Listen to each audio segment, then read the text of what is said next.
that fear of being wrong stops a lot of people. There is some sort of energetic record of everything. We are literally everything. We are a living, breathing record, and we can all access that record at any time. A lot of people might get caught up in, oh, that person knows how to read the Akashic Records, and I don't know how to do that. That's something very special, and I'll never be able to achieve that. In my experience, it just comes down to practice. Practice and energy. Where do you want to put your energy? What is interesting to you? Okay, go do that, because that's something that you're going to get really good at if you keep putting your energy in that direction. When I'm going into Akashic Records, I'm getting information that is embedded in light. Light is all around us. We have access to this information. And I think people access the Akashic Records whether they know what Akashic Records are or not. Even the term Akashic Records is putting a definition to something. So maybe it's just called the Matrix. Maybe it's just called the All. I don't know, but we're definitely tapping into something, especially when I can definitely feel the difference between information that just appears there in front of me and something like a feeling that is based on prior experience. It's just different. It's just, okay, well, we're going to look at that particular story or that timeline, or maybe that person's perception of something that happened in a certain part of their life. So in a way, you could say that the Akashic Records is the collective unconscious.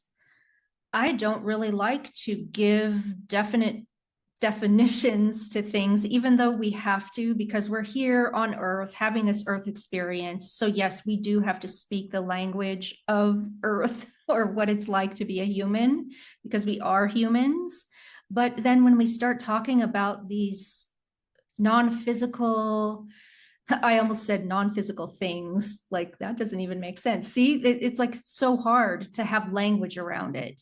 But I definitely feel like when I'm reading somebody's Akashic Records or even my own, I feel like I am tapping into something that is bigger than me, bigger than that person who's in front of me. I'm getting information that I just wouldn't have otherwise. And I'm getting information that helps that person or helps me, that they didn't tell me.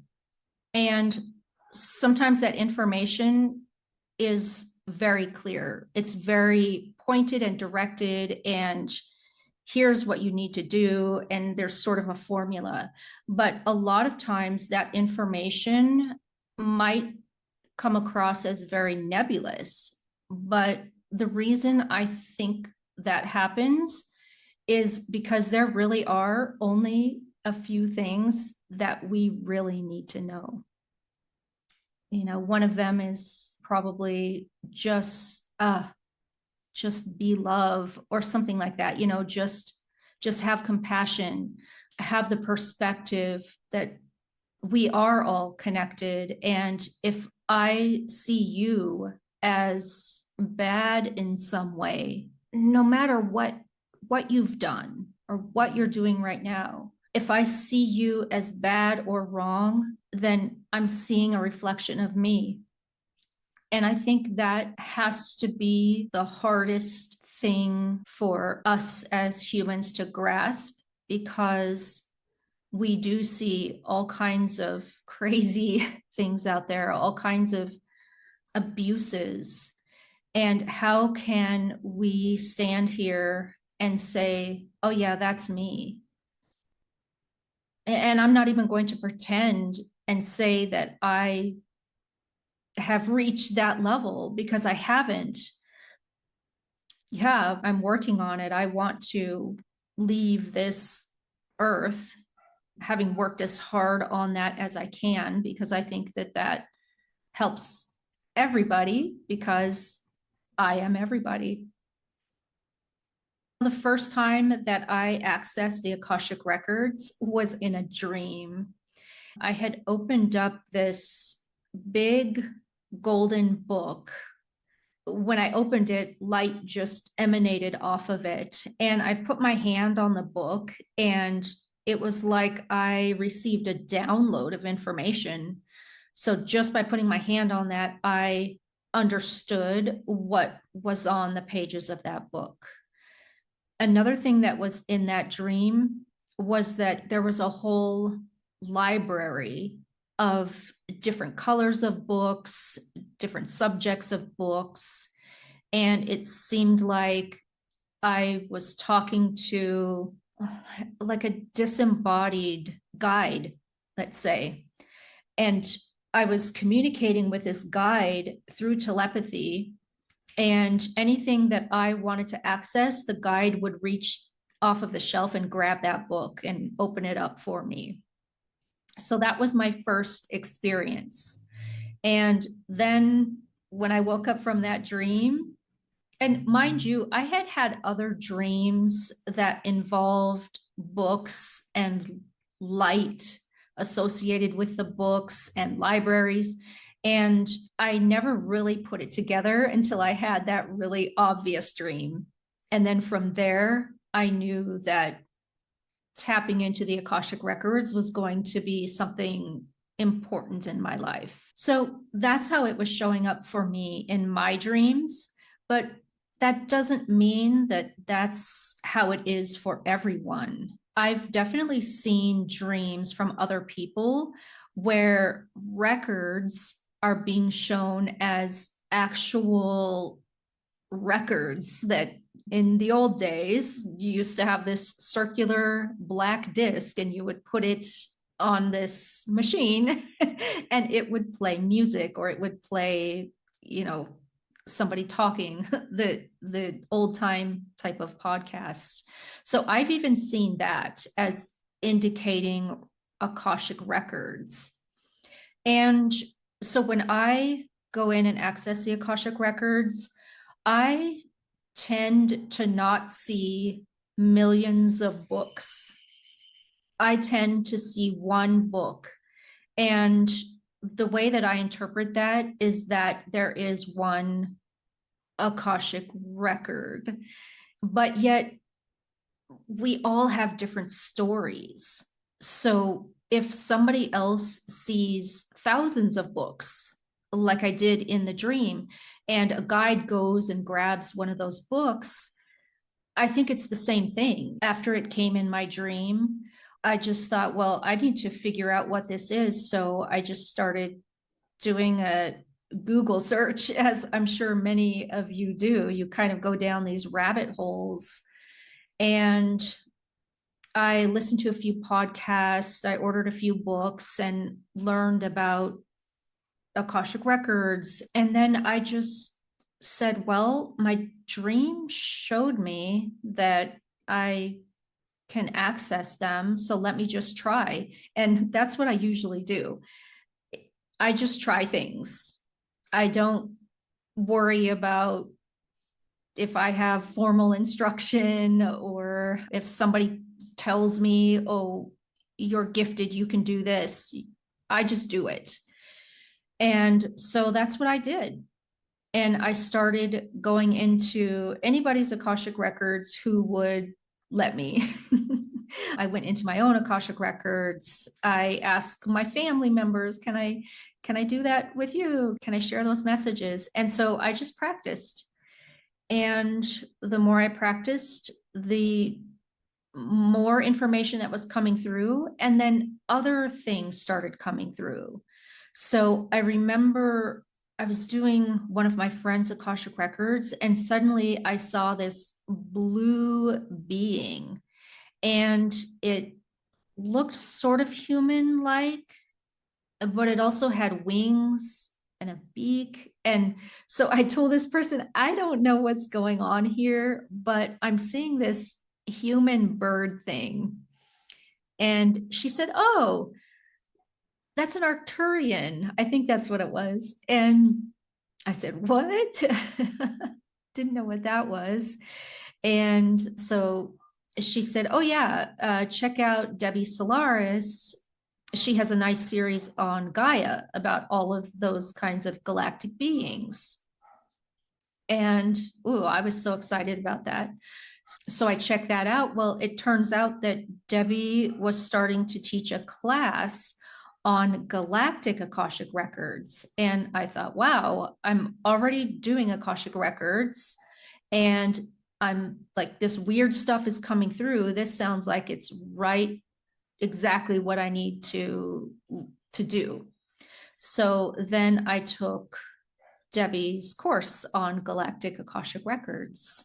And that's how that was like my first formal introduction besides podcasts and books to it. But at that point, I was already doing the records. I just was able to sort of have more context about some of those beings that were showing up when I was reading somebody's records. After that first Akashic Records reading where I saw the Arcturian for the first time, I have seen beings like that show up when I'm doing other people's records. I've also seen all kinds of different sort of conglomerations of energies. Maybe I could say some other energies. One thing that I started to see consistently was astral protectors. And it turns out that there are beings with us, or you might call it a spirit animal. You might call it your guide. As I said, I'm not good with definitions, but the general energy of it was like a protector that when you go on the astral plane, there's a protector that sort of makes sure that you transition from your physical to the etheric and to the astral. So there's this point when you're leaving your body and you're sort of in this etheric plane where there could be weird things that happen, and people have memories of this. They think it's a dream or whatever, or they have sleep paralysis and they see weird looking beings. But there's these protectors, and I started to see them in people. And one of the most interesting ones was a Rottweiler bear. So it had the face of a Rottweiler and kind of looked like a dog, but it was definitely a bear. Another one was a three-headed dragon. I remember somebody had literally just a violet fire that was their astral protector. So like these energies or beings are of such a variety. I don't know.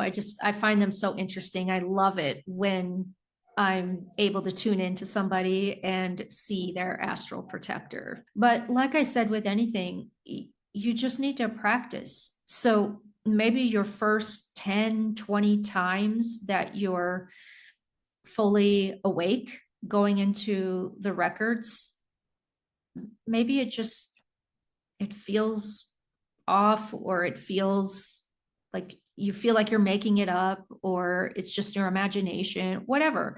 Like let it be that. Let it be okay. Let yourself make up visions, whatever. Like it's not that important. Like it's not that big of a deal. You're just practicing. So just let yourself have that period of time when everything is weird and uncomfortable. And then it will just start to change. And then, you know what? There might be a time when you decide to stop doing Akashic records just for friends and family and yourself, and you might want to jump off the deep end and actually get paid for it. And okay, that is going to open you up to a whole other level of, say, ego. But if you've done everything that I've said before, if you've done some shadow work, if you've allowed yourself to do records and not be tied to the outcome of it at all, if you've allowed yourself to be wrong 9 times out of 10, then it really is not going to be much of a stretch for you to offer your services to get paid for it. And I really think the best thing you can do is just to literally do it. You've got to put a number on it. Okay, so whether it's okay, this is $150, or if it's okay, I will do an energy exchange for you. Sometimes an energy exchange is more comfortable if you know other practitioners, and then you can do things for each other. Like, okay, you're going to do a healing for me, and then I'm going to do your Akashic records. Okay, that is technically an energy exchange, but I say it's going to be a different experience for you when you are in front of somebody that has literally paid you money to do it. You are going to suddenly be even better than you were before. I know it sounds crazy, but that's just what happens. Okay, so then pretty soon you'll be doing Akashic records for a lot of people because they're going to pay you for it. And then you're going to develop your own sort of way to do it. And then guess what? You might want to teach other people how. Like, it's all up to you.